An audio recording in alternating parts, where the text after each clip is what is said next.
Holiday parties can be a cluster of GI triggers that set back the progress that you've made to gain control of your GI symptoms this year. And that's why you need our GI survival guide to the holiday party. Holiday parties can have some pretty impressive spreads and they look delicious. However, they can be a smorgasbord of GI symptoms just waiting to happen. Let's check out what we've got on the menu. First, we've got constipation, courtesy of the cheese platter. Those little blocks of delicious cheese are going to make rocks of your poop until we ring in the new year. You'd hope that fiber from the vegetable platter would balance out the constipating effect of that cheese, but you could be wrong and succumb to the triple threat of gas, bloating, and constipation. That broccoli and cauliflower, it's going to bloat you up like a Macy's parade float. And the ranch you're dipping them in, it's essentially salted buttermilk. So if you're on a lactose-free or a low-sodium diet, hummus is made of chickpeas and tahini. What could go wrong?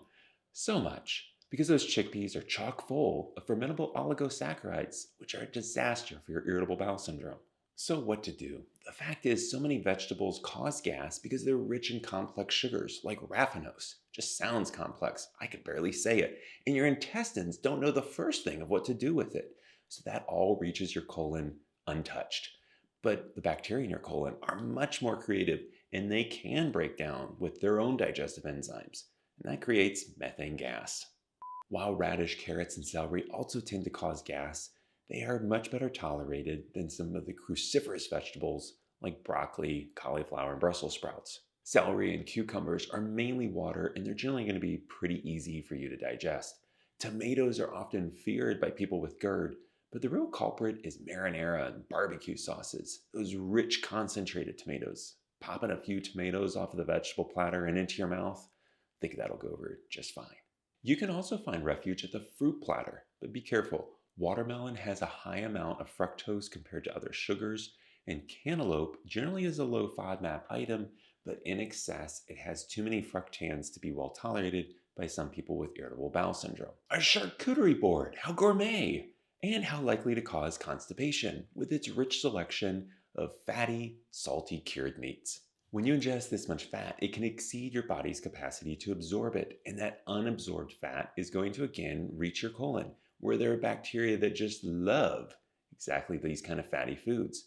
Those same bacteria are responsible for a lot of chronic illnesses and cancer, and that's why we try to shy away from these high-fat, high-salt processed meats. What about fancy nuts? Aren't plant-based fats better for you? They are. However, pistachios and cashews are high in fermentable oligosaccharides that can worsen gas. What about other dips like spinach dip? Isn't that a great way to get some superfoods? Wrong. You're also going to be getting a lot of garlic, onion, and artichokes that are high in fermentable sugar and are going to cause a lot of gas that will later ruin the mood. So when attending a holiday party, how do you navigate this maze of GI disasters? Well, start with a pre-party. No, don't start day drinking. Plan a sensible breakfast and lunch. Make sure that you get an adequate amount of non-starch soluble fiber and lean protein. You've got a daily goal to hydrate. Reach it before the party.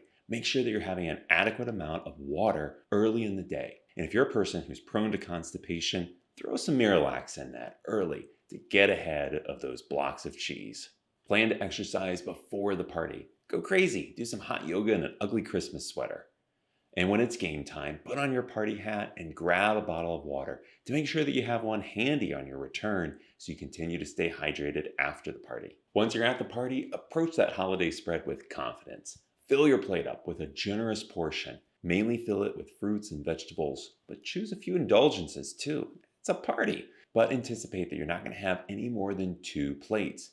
This is a much more effective way to control your portions. Have a couple of large plates rather than grazing around the holiday spread like a lost peacock.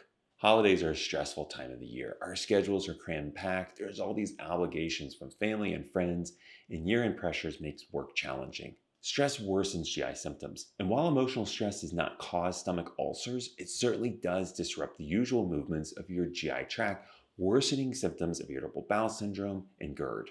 Both the stress and the festivity of the season can promote heavier alcohol use. And stress worsens other types of pains too, more frequent headaches and backaches. And that can lead to heavier use of NSAIDs. And NSAIDs definitely can cause stomach ulcers. All of these factors taken together can be a real burden on your GI tract, so do yourself a solid. Make some quiet private time for yourself to unwind and to blow wind. You can't hold it all in. Have a comforting tea, use a heating pad, and focus on the season's message of renewal and forgiveness, not just of others, but yourself as well.